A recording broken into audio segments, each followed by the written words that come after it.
The broadcast is now starting. All attendees are in listen-only mode.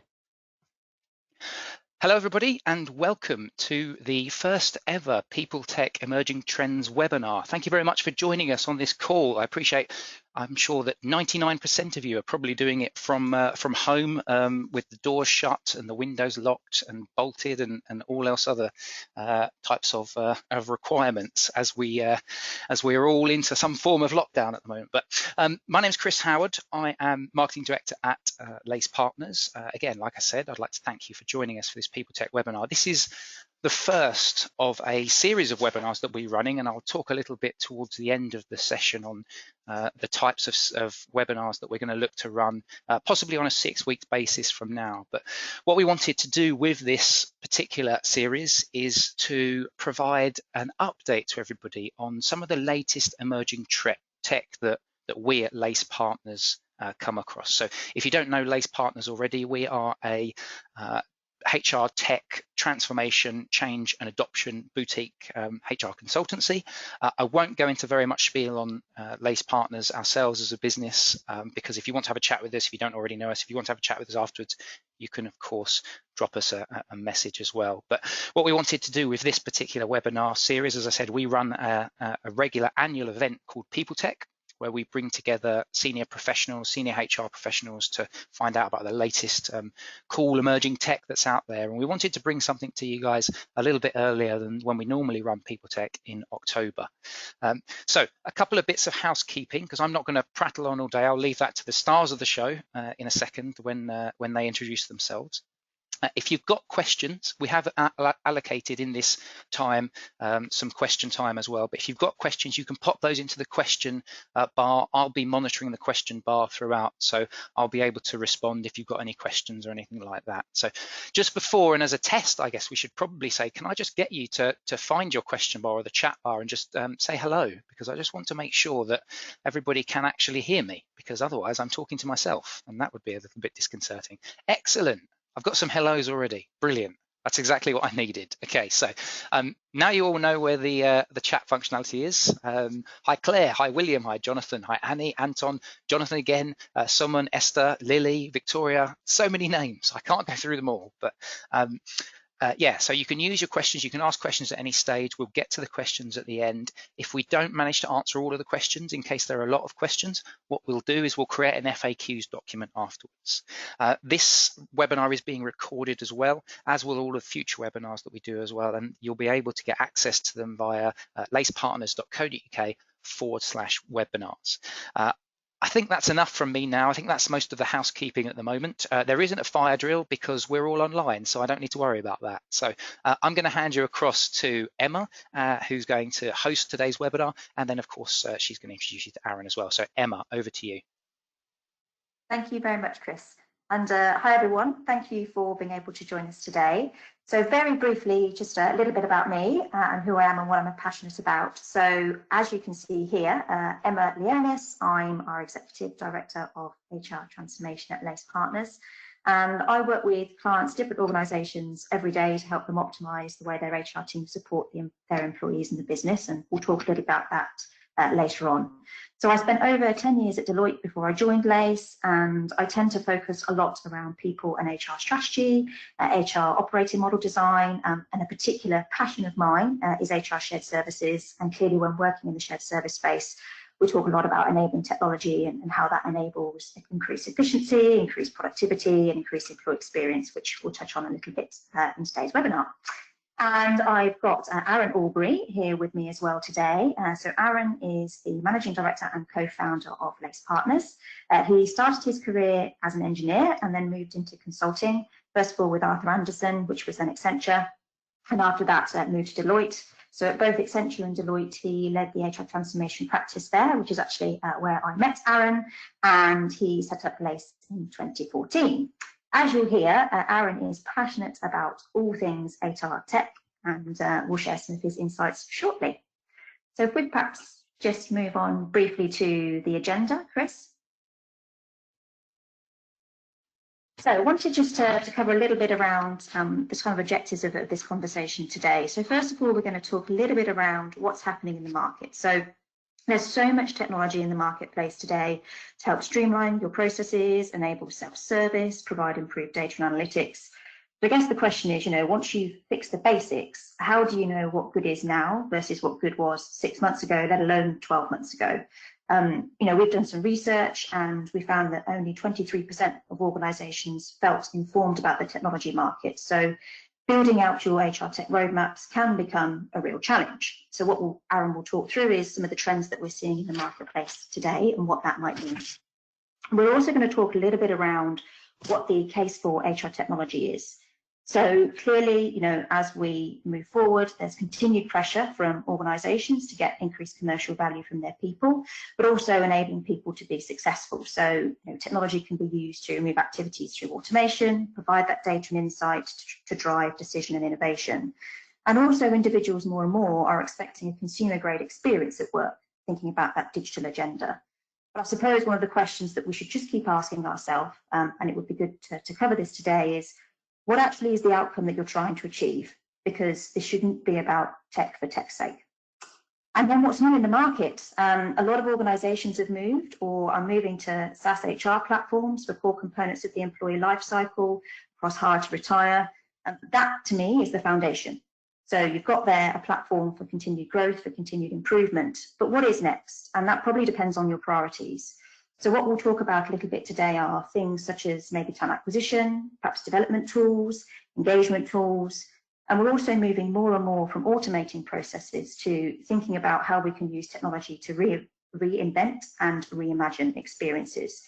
So thinking about creating new connections, increasing employee experience, increasing engagement, and ultimately, hopefully, all of that will have an improved bottom line impact. So, first of all, I thought it'd be great, Aaron, if we could just share a little bit around kind of what we're seeing in the market and what's driving all of this change. Yeah, thanks, Emma. And afternoon, everyone. Great to meet you all. And I'm just going to take a little bit of time to talk about what's going on in the market. I think there's a lot of change here. And as Emma mentioned, my career started in technology and HR well over 20 years ago, at a time when there was limited choice around technology. It was very on-premise, and we went through a whole phase of best-of-breed technologies. And for those of you who've been involved in this for some time, you'll remember the fight we had around cloud technology and the emergence of Workday in that marketplace to compete against Oracle and SAP. And just the evolution over the last 10 years away from debates around whether cloud is the right thing to do to what kind of cloud technology, and also what else you need to add in around it. It's a fantastic and fascinating area. I'm very excited about it. It's one of the reasons why I formed with Kathy the business and Round Lace, was to get into the market when there was so much excitement going on. And one of the things I think I wanted to share about a little bit around the market is just the changes that have occurred over the last couple of years, and some of the changes that will continue to occur. Chris mentioned at the start, this is a series of webinars, and there's a reason why, because this is a very broad set of topics. And what we want to try and do today is just really give you a flavor for things and a taste for it. I thought I'd start by sharing some headlines around what is going on in the marketplace. And I think if you go back a few years, a little while back, we're starting now to enter an era of consolidation in the HR technology market. 5 years ago, there was an explosion of innovation, of new technologies, and that was to make up for the gaps in functionality in the big ERP HR systems when they were moving to cloud, and not all their functionality was ready yet, and they were still developing and closing that gap. And in that gap appeared a lot of innovative technologies. And some of those have survived, some of those have collapsed and closed up. We'll come on and talk about enabling technologies. Great example. 3-4 years ago, we were talking with a lot of technologies emerging in the market to drive chatbots in the HR space. What we've seen in the last couple of years is that technology become pretty mainstream and be adopted into not just the big ERP technologies, but also into a lot of the case management tools that are out in the marketplace for HR professionals. So that market for innovative standalone chatbot technology has pretty much dried up in the last 2 years. So it's a a quick turnaround right now in terms of technology, and there's a lot of consolidation going on. And I think over the next few years, you'll see more of that happening, from the likes of Ultimate Software in the US starting to buy into and pick up companies like PeopleDoc, to Infor emerging as a new potential opportunity for people to consider as a HR provision or an ERP provision for their marketplace. You can see there 1.5 billion investment. This is still a very exciting market for investors. And with that money being invested into technology, things are going to take leaps and bounds. Back close to the home, Cornerstone has started to do some number of acquisitions as it starts to broaden its capability beyond learning and performance and talent into core HR, and starting to add in more of the AI technology, which we'll come on to talk about a little bit. And then even more recently, Ultimate again purchasing Kronos and bringing together one of the biggest technology businesses in the HR space with a combination of their software and Kronos, the time and absence software. So as I say, it's a massive shifting market. Core HR getting invested in there, you see, and then Saba, one of the older technology learning platforms in the marketplace, being acquired by Cornerstone. I think the key message here is there's a lot of change happening. The innovation on some of the smaller technologies, the add-ons around the core systems is slowing down, and that will make choice easier for you.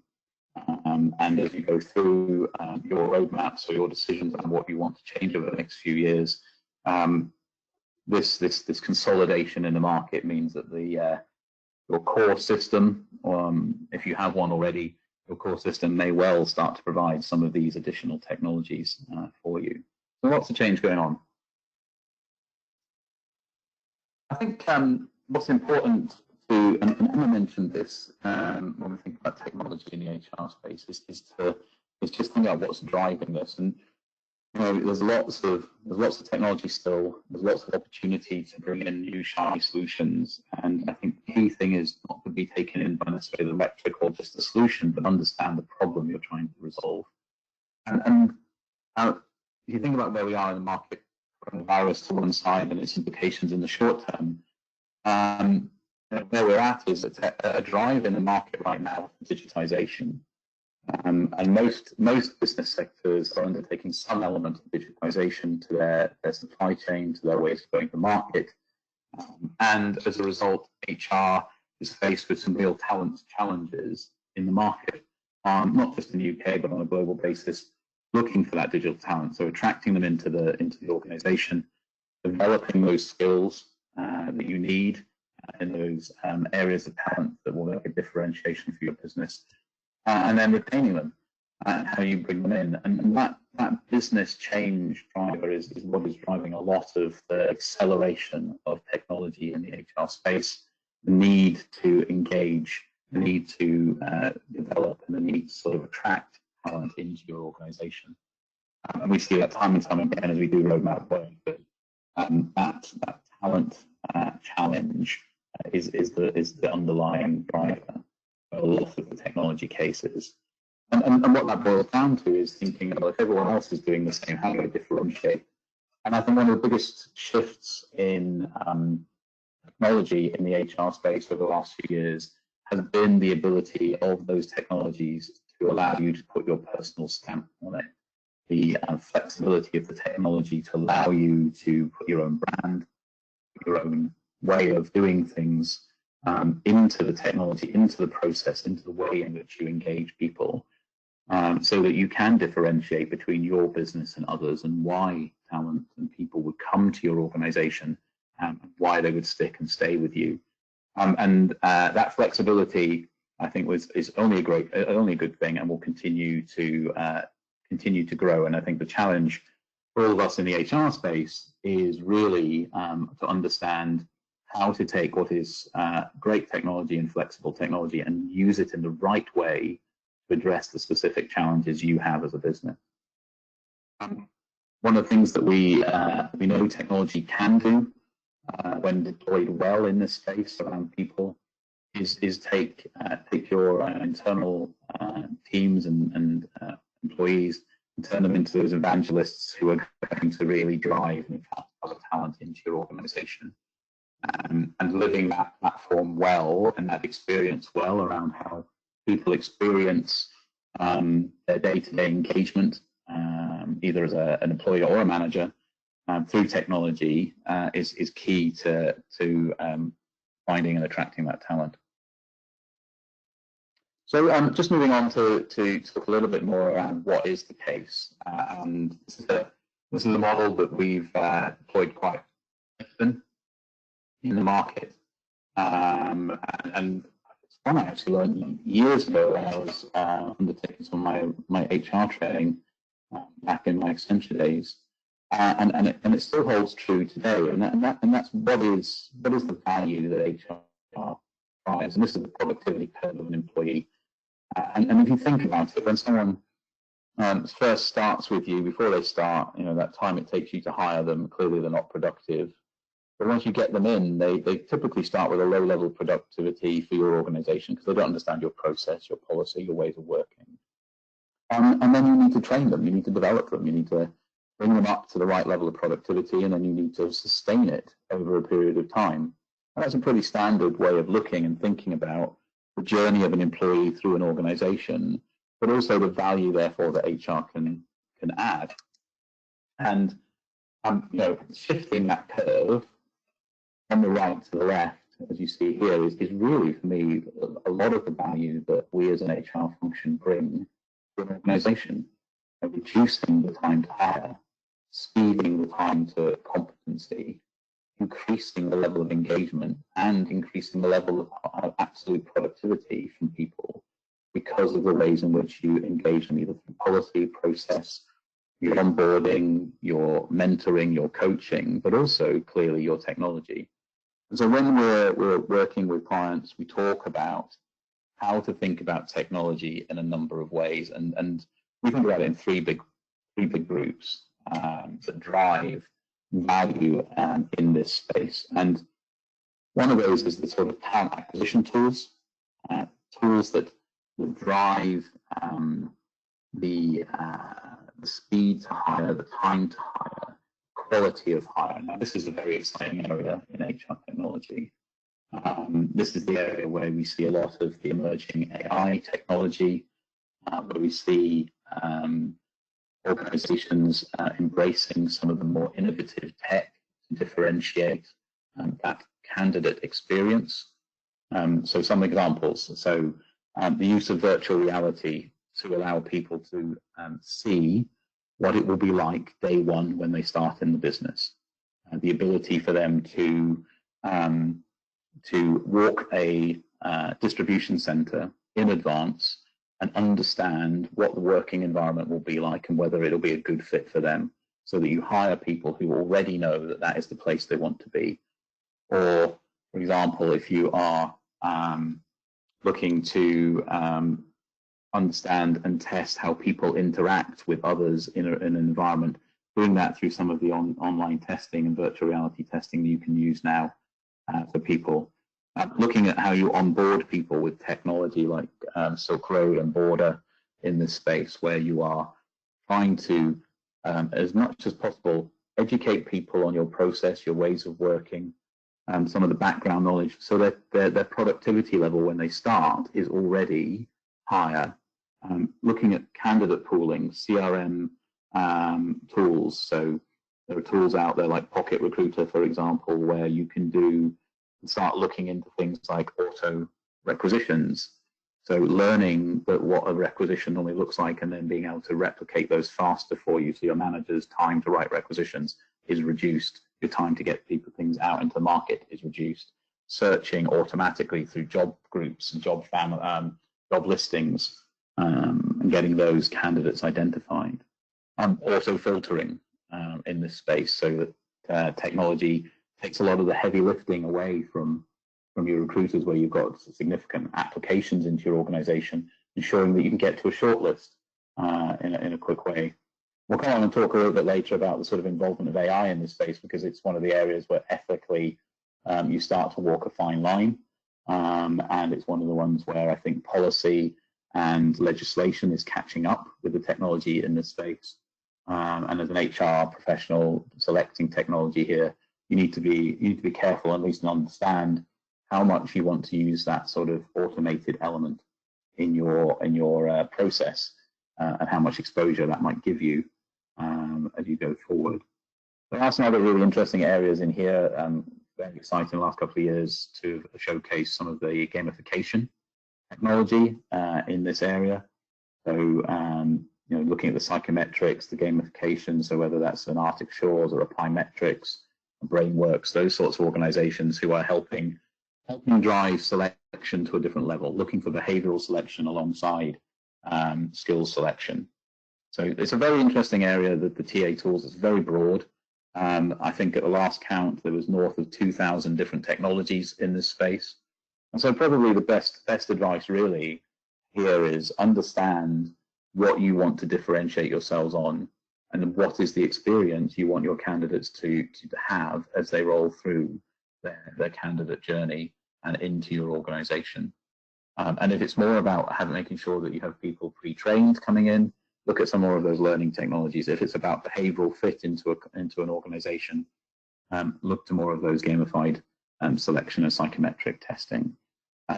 There's a lot of design work around your journey for talent acquisition that still needs to be done to help you inform and select the right tools.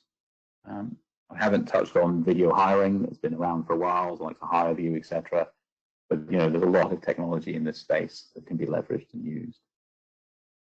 The next set of tools to think about, and that's about accelerating this time to competence, are the development tools. This is a space of LMSs and learning platforms and areas like the products in the market around sort of the cornerstones, etc. lived in for a long time, the plateaus and so on. This is a fast-moving area as well, and the interesting new technology, I suppose, in this space is some of the things like the augmented reality tools around development here, virtual reality tools. We showcased recently a new virtual reality platform that allows up to 40 people to interact in a real-time environment with each other in full avatar, which is quite an interesting technology. It allows you to run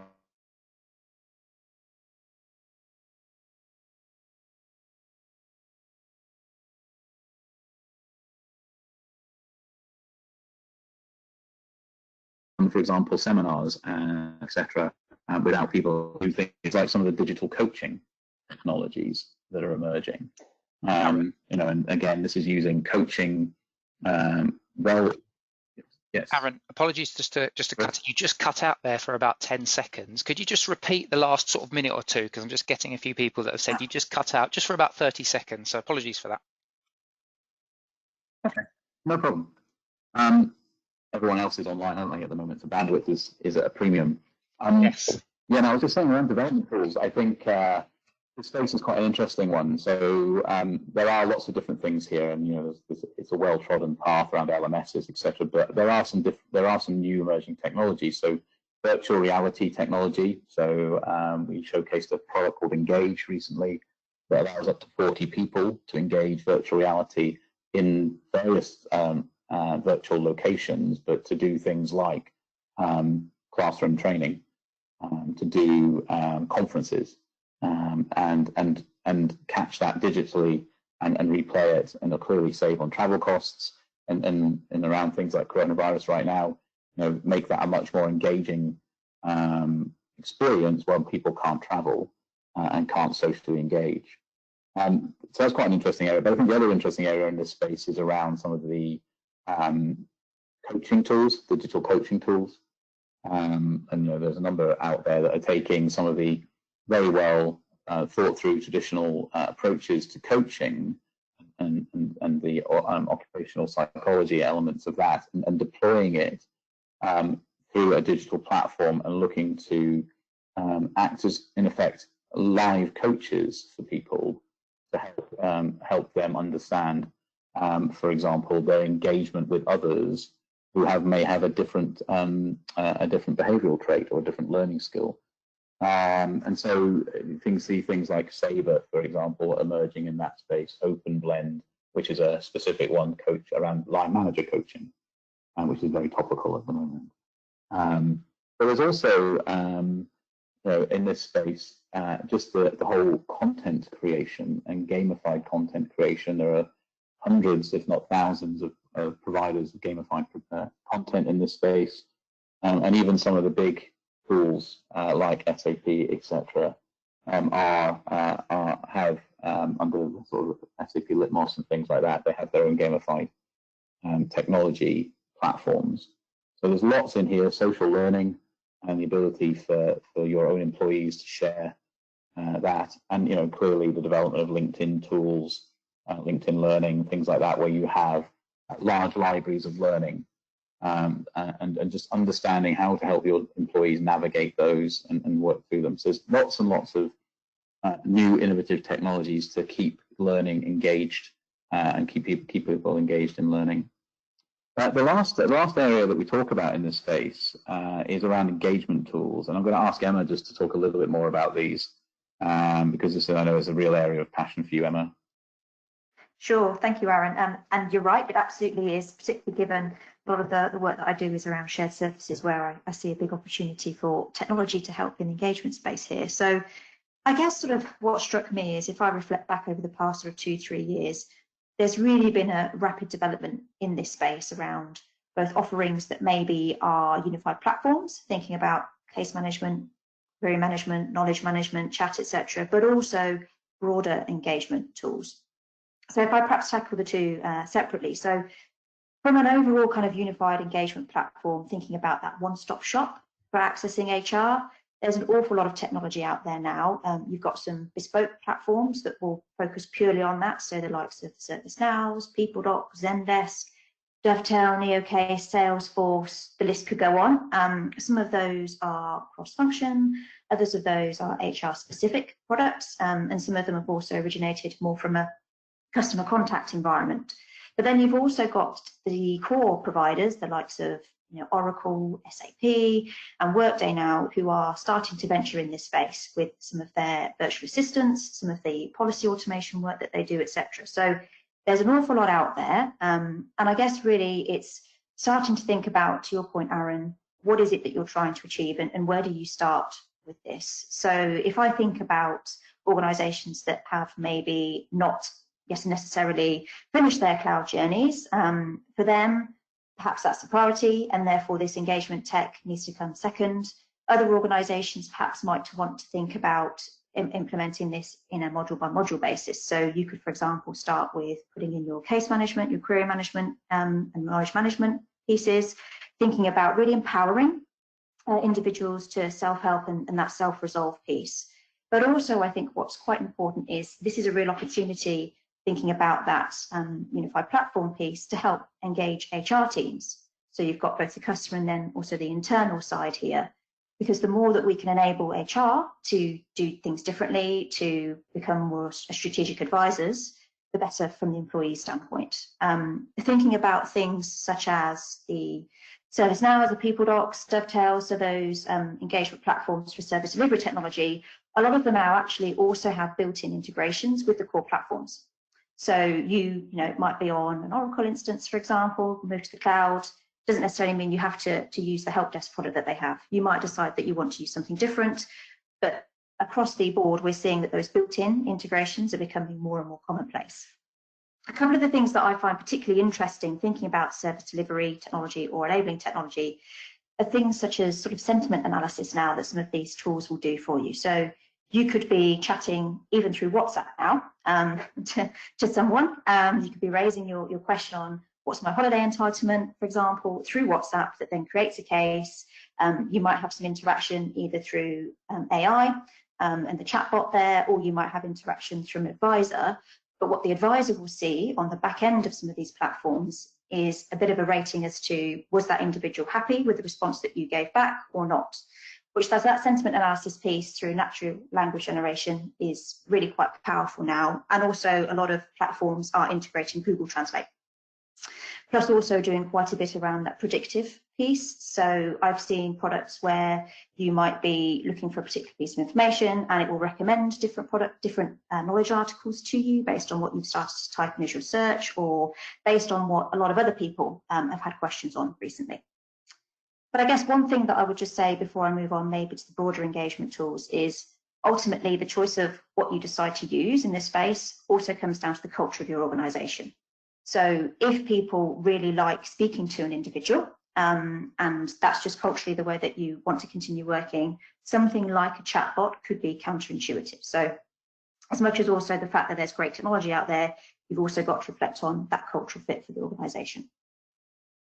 Over the past sort of 18 months, thinking about the broader engagement types of technology that are available now, really seen an explosion of different offerings in this space. So, for example, there are things such as pulse surveys, you know, the likes of CopTramp, Glint, Peakon, Intuo, Office Vibe. Again, there's so many in the marketplace now. Essentially, though, they're all really trying to make sure that we have ongoing conversations and we're really keeping engaged with individuals, both at an organizational level and at team level. And a lot of them now are also thinking about how they can really turn that data into insights and show that in a very easy way for HR teams and also line managers and leaders to then use that data to drive the right strategic interventions. There's also a lot of specific collaboration technology in the marketplace. So Teams, for example, at Lace, we use that an awful lot at the moment. Also, you've got, for example, Facebook by Workplace. And you've also then got Slack. Trello is used in some places for project management technology.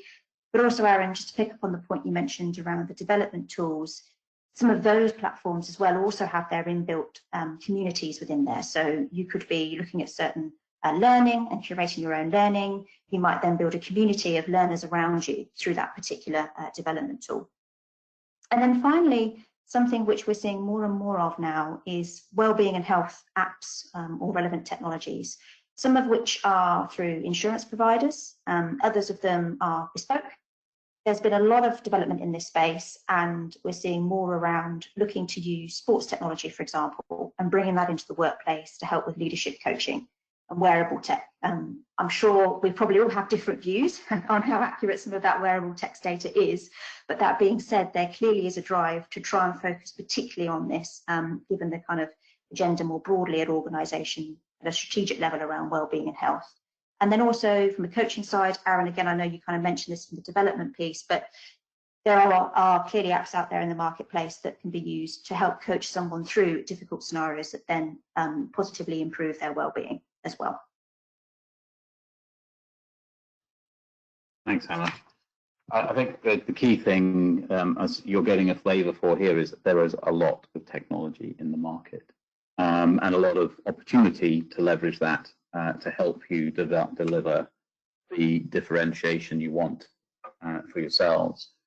There's lots of tools. We like to think about them in this way because that allows you to understand which part of the business case those products will help you deliver, whether it's reducing your time to hire or increasing productivity or sustaining retention in the organization, productivity in the organization. Those three sections allow you to think about how your technology drives to your business outcomes. The last thing I wanted to talk about a little bit on today was with all of this technology, there is still innovation going on, and what we're seeing is the emergence of some new elements in the same way that cloud emerged 10 years ago and radically changed the landscape for HR. There are new technologies emerging, some of which you'll recognize because they've been talked about for a while, and some of which are relatively new, and we still are trying to work out exactly their implications for us in the market. The first of which I just want to pick up on is blockchain. And blockchain got a lot of press several years ago alongside cryptocurrencies and those sorts of things. And a big hurrah about the fact it would change the way in which we all worked, and then kind of petered out. One of the reasons it petered out was because to work, blockchain needs a chain, and it needs more enough momentum of organizations around it to make it work. What has been really interesting, you'll see the news notes there, is that both Oracle and Workday have announced that they will be building blockchain into their platforms, and have already been building those in, so that if you are an Oracle user or a Workday user and you move between to another Workday powered organization, for example, the blockchain will kick in and allow certifications to be carried with you as an individual. If you think about what that might apply itself to, if any of you are involved in some of those pre-screening activities where you're looking for certifications or you're looking to do background checks, etc., it's the most obvious usage of blockchain would be to speed up that process. Again, reduce that time to hire. But it is something that now that has been announced by the big ERPs will form part of their architecture, really does open up the ability for this to be leveraged in the HR processes. So this is one to watch closely over the next couple of years, and it will be over the next couple of years before it's really used in anger, but definitely one to follow and watch. The other one which we started to touch on a little bit is AI and machine learning. Again, I think the key thing here is watch out that not everyone is just calling their system AI for the sake of it. Sort of a well-used term, not always truthfully used by some of the providers. Worth getting an understanding of exactly what they mean and how they're using it. The other big thing here, and we'll touch on this a little bit later, is this is an area of increasing legislation and around information security and information and data and choices. And it's unclear at the moment in some of those areas, but it is becoming clearer. And I think as an employer, if you're leveraging significant levels of machine learning and AI to make decisions on your behalf around recruitment, for example, you need to be really clear on the justifications, the rationale, the algorithms that are being used by your providers. And you also, I would advise to have some level of human intervention through those processes to allow you to mitigate your risk for unfair claims, etc., emerging from that. So it's a really interesting area. It's one where policy has not kept up with the technology in the HR space, but it is also clearly a technology that has the real opportunity to significantly change the way in which people engage with you as an HR function. Emma mentioned it there, you know, the use of chatbots, etc., you know, that use of AI to go through and understand your knowledge base and present information, usable information to people in your organization when they need it, is a massive game changer in terms of call volumes into shared service centers, for example. So there's lots of applications of this technology that will significantly change not just the experience of people, but potentially the operating models of your HR functions as well. That leads us into sort of chatbots and virtual assistants. Again, the key thing here is that, as Emma talked about, a lot of the providers, either the help desk system providers or the ERP providers, are building chatbots into all their technology. This is quite open source tech, and therefore people are embracing it. One thing you need to understand is the level of work that goes on behind that to make that effective, in understanding what policies apply to which groups, understanding and getting those policies into a format that can be shared in an open way. But again, by trialing it, by growing it across your organization, these can significantly alter your operating model and provide a much richer employee experience for people.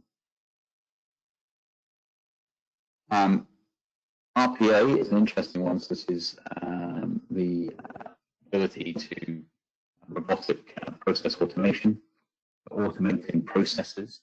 Big in finance, has had a massive impact in finance organizations.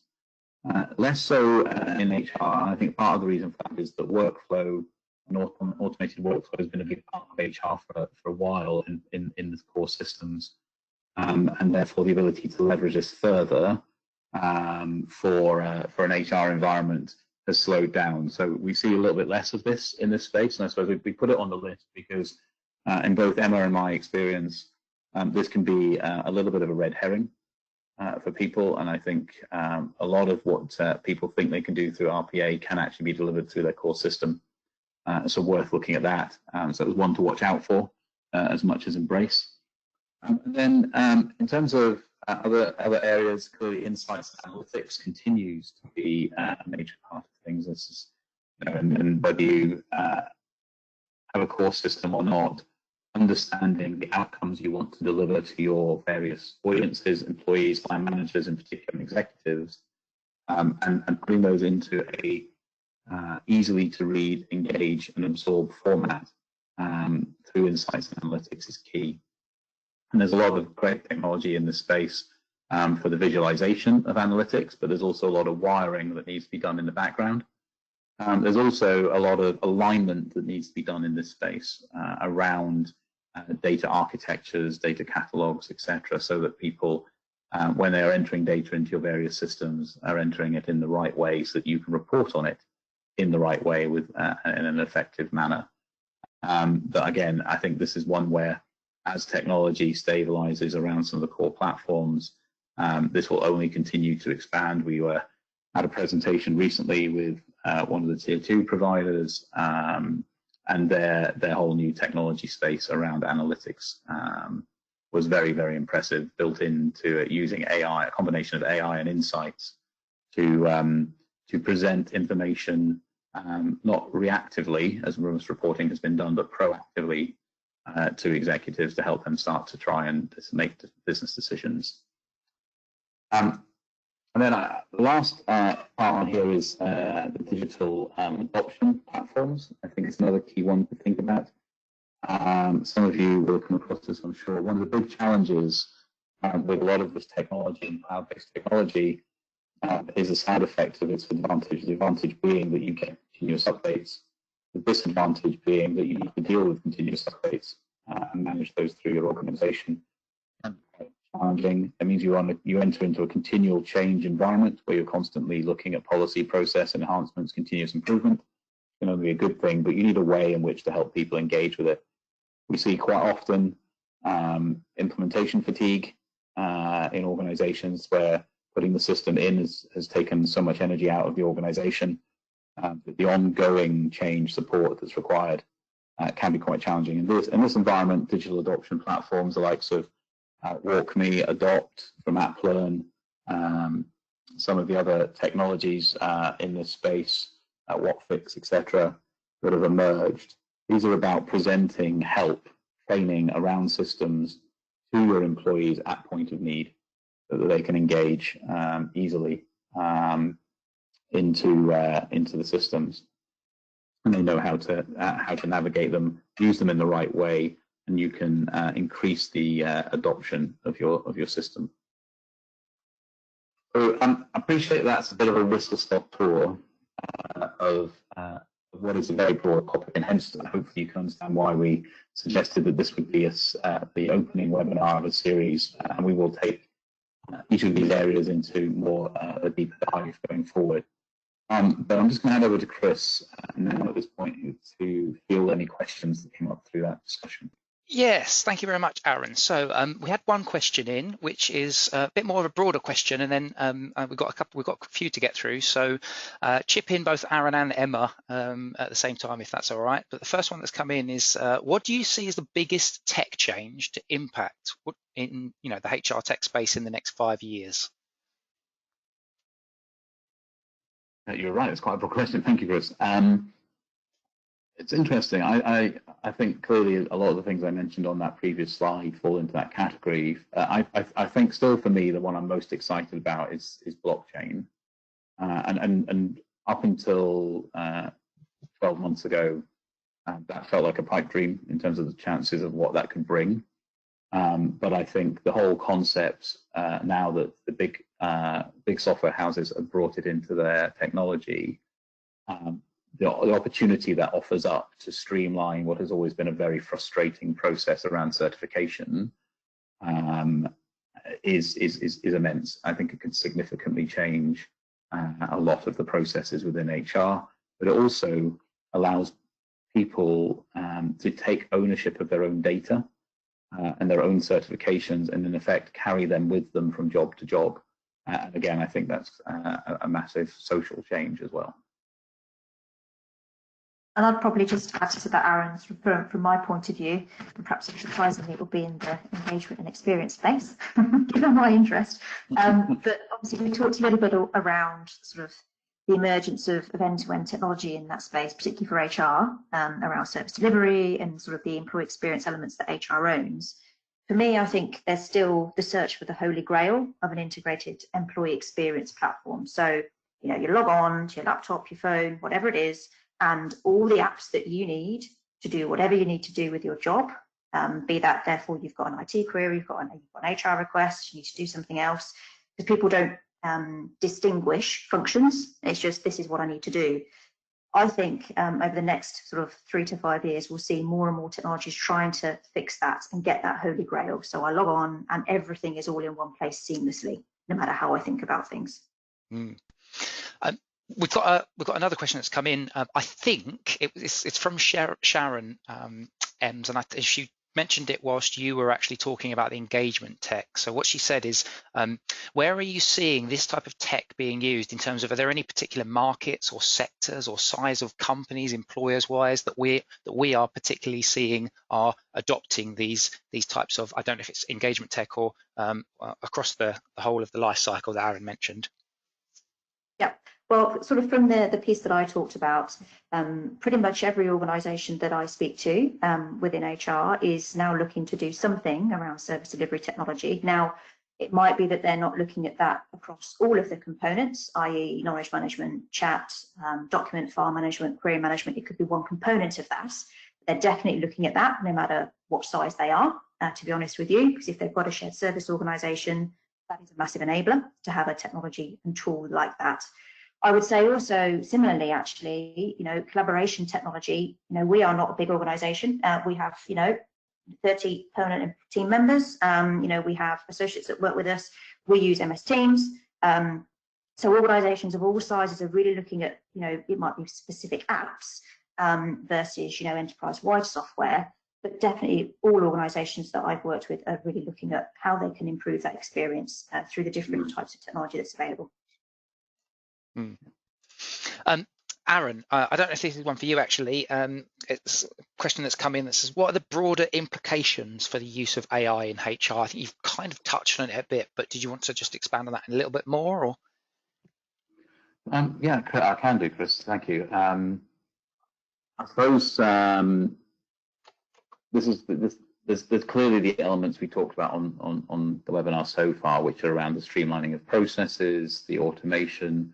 I think significantly in the AI around chatbots and knowledge access will significantly change the operating models for shared services, for really driving a lot more into that kind of tier 0 area and reducing the need for email for voice call and therefore changing structures. So I think that's definitely something that will happen. But it's also in the space of recruitment, for example, an area where there's just some legislation to come, I think, to catch up with what is going on around the AI algorithms and bias and or lack of bias and so on. So I think it's in that space. There's some ethical questions to be asked around how much you utilize AI to streamline the people you actually interview and see, and how much of that first pass testing you do completely automated. And so I think, you know, this is something that people have challenged themselves with. I think the difference will be where legally the law courts start to believe the accountability lies. And if anything, historically, if anything is to go by, they will move away from that accountability being with the software provider to being with the ultimate employer and user of the system, which means that as the buyer of technology in that space, you need to be really familiar with what the algorithms are. You need to get people to prove to you the testing they have done on it before buying it. And this is an area that procurement, HR, and legislation have yet to fully catch up with. I think we just recently did a podcast on some of this, but we also there's an article that came out quite recently with one of our partners, Norton Rose Fulbright, in this space, looking at the emerging legislation. So if this is of interest to any of you, please have a look at that. It's worth a read.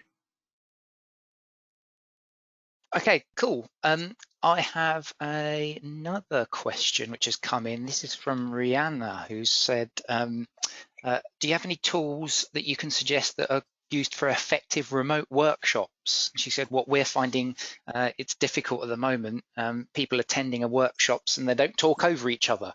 I don't know if we've got anything that you can recommend.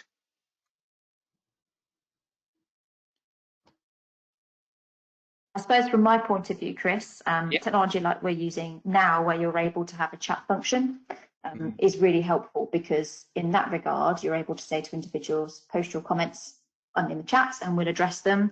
You know, I've used technology such as Think Tank before, where you can run presentations through that, post different questions on that as you go. So team members who maybe actually don't feel that they want to say something out loud for fear of being talked over, can do that online.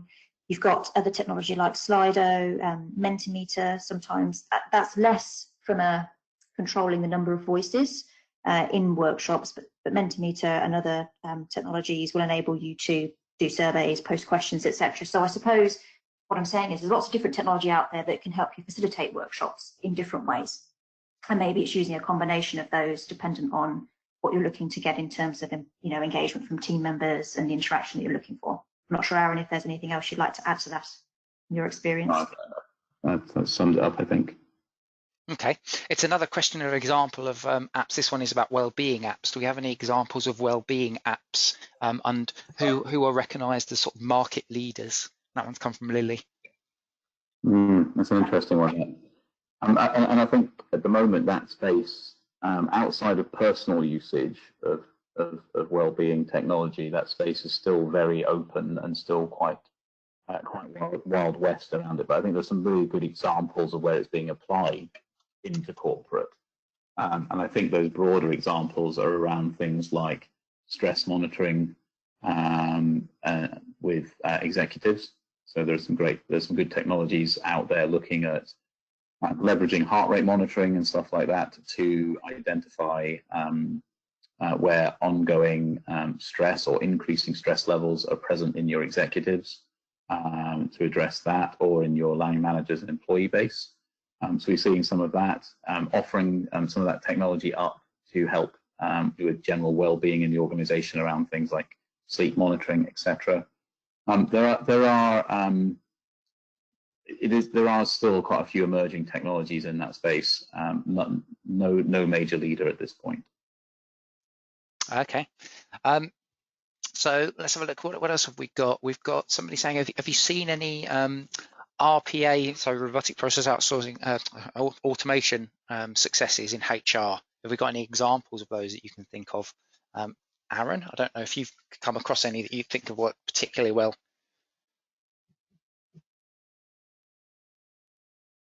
Aaron, has he disappeared? No, I'm here. I'm just pausing to think. Pondering. That's a good question. And I suppose it depends on how broad you want to call RPA. So if you were looking for separate RPA technology and examples, I've come across very few in this space. But where they have been applied, they've been applied into that process around onboarding in particular, where you're looking at, in effect, kicking off a number of significant tasks after the point of hiring somebody, and downstream into other areas. So you want to manage those downstream process workflows to procurement, to facilities, to security, to whoever else needs to know that someone has joined. So that is one place where I have seen it applied. I think my hesitance and the point about the sort of specific versus broader term of that is because in effect RPA is automated workflow, and automated workflow can be driven from a lot of the core software systems now. So again, I think it's in those cases there are lots of examples of workflow that is automated, and that's one of the reasons why it is less applied into HR than it is in finance, where finance for years wasn't hadn't kept up in the same way with automated workflow as HR systems had. Okay, I think we've got time for just one more question, and there are a lot of questions, guys, so I do apologise for not being able to get through to them. What we will do, as I said, is we will collate all of these questions and then look to put together an FAQ sheet. I think it's more a broader question about ROI, and it's been asked by Alburey, and they ask, can ROI be explored using new trends of HR technology? So I think it's a general sort of, how do you demonstrate ROI with these new types of technology, which I think kind of touches on some of the stuff that we've talked around with regards to HR on the offensive, doesn't it? And Emma, and the importance of obviously HR teams demonstrating ROI through the data and the insights that they get. Yeah, absolutely, Chris. I mean, for me, you've hit the nail on the head. It's about having a clear view of what success looks like with any implementation of technology or, organizational change, for example. And when you know what that success needs to look like, how are you going to measure that success? What data are you going to use? And clearly, technology is the platform that gives you data to enable you to do that. One of the things that we are noticing, just back to your kind of broader point around that, is that organizations still actually really struggle with this, particularly HR functions, in terms of how they do measure the return on investment from HR technology. And we spoke to organisations at our last People Tech conference, and nearly, over 3/4 of them, so 87% of them, said that they didn't really felt that they got good return on investment, from their technology. I don't think that's because the technology wouldn't give value. I suspect it's to do with, what did success look like? Did we have a strong business case for change? Were we really clear on what the data points were? And did we actually manage our adoption proactively enough from day one around that and sustain that adoption? Thank you very much. Aaron, if you can just advance a slide, just one more. We've got one final slide just to give you a heads up. Aaron mentioned earlier on with regards to the different sort of life cycle, if you like, of the different types of tech. We are planning on mapping those different types of tech in bespoke webinars. So as I've listed here, there's a time to hire webinar. We'll be looking at running a couple of those, a time to productivity webinar, and engagement tech webinars. We're going to try and run them every 6 weeks. It'll be really, really great for those of you who can join us. We'll probably run them as we do here, as lunchtime type things, aiming for about 30 to 45 minutes in total. You'll be able to find out more information on lacepartners.co.uk/webinars.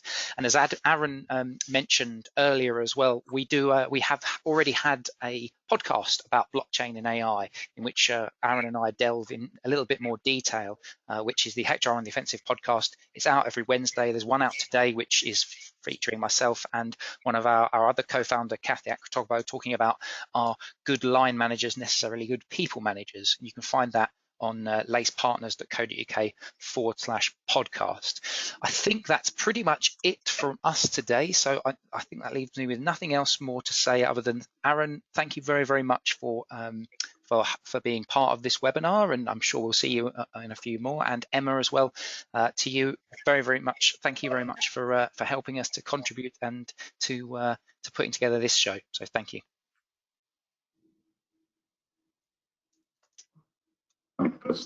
Good afternoon, everyone. Good afternoon, everyone. Thanks all.